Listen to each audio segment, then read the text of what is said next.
বিসমিল্লাহির রহমানির রহিম। প্রিয় কক্সবাজারবাসী, বিশেষ করে বারোয়াখালীবাসী, আমি কাজ করছি শিক্ষা, ঐতিহ্য এবং সংস্কৃতি নিয়ে। তারও ধারাবাহিকতা আজকে বারোয়াখালী একটি ঐতিহ্যবাহী মসজিদের বিষয়ে আমরা আপনাদের সামনে উপস্থাপন করব।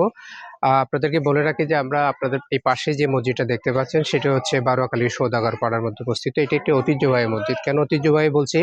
তার কারণ হচ্ছে এটি 1856 সালে মসজিদটি হয়েছে বলে তাদের যে প্যাড আছে, মসজিদের যে ইতিবৃত্ত আছে সেখানে কিন্তু বর্ণনা আছে। স্থানীয় মানুষের সাথে কথা বলে এবং তাদের ইতিবৃত্তের জন্য আমি যেটি বুঝতে পারছি সেটি হচ্ছে এটি 1856 সালে হয়। আর আমার সাতরঙ্গা বারোয়াখালী যে বই আছে সে বইয়ের মধ্যে এখানকার বংশানুক্রমে মুসলমানদের যে বসতির সময় সেটি কিন্তু প্রায় কাছাকাছি সময়। সে সূত্রে আমরা বলতে পারি যে এই মসজিদটি 1856 সালে হয়েছে।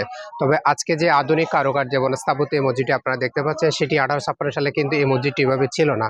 হয়তো সেটি মাটির দেওয়ালে ছিল কিংবা বাঁশের বেড়া ছিল। সেই সময়ে প্রমাণ পাওয়ার জন্য হয়তো আমরা কোনো মুরব্বীর হয়তো তথ্য প্রমাণ পাই না। তবে ধারণা করতে পারি যে এই মসজিদটি কিন্তু সেভাবে গড়ে করা হয়েছিল। আজকে এখানকার মসজিদ যে কমিটি আছে বা স্থানীয় মানুষ যারা আছেন তাদের সহযোগিতায় কিন্তু চমৎকার একটি কারুকার্য শোভিত কিন্তু একটি মসজিদ উপহার দিয়েছে। তো আমরা স্থানীয় নৃতত্ব যে বিভাগ আছে সরকারের এবং সংশ্লিষ্ট যারা স্টেক হোল্ডার আছে তাদেরকে আমরা অনুরোধ করব এই মসজিদটার যেন ইতিহাসের অংশ হিসেবে, একটা ঐতিহাসিক স্থাপনা হিসেবে স্বীকৃতি দেওয়া হোক এবং সেই সাথে মানুষের যে একটা ইতিহাস ঐতিহ্য জানার যে সুযোগ আছে সেই সুযোগটা করে দেওয়ার জন্য আমি বিনীত অনুরোধ করছি। ধন্যবাদ সবাইকে।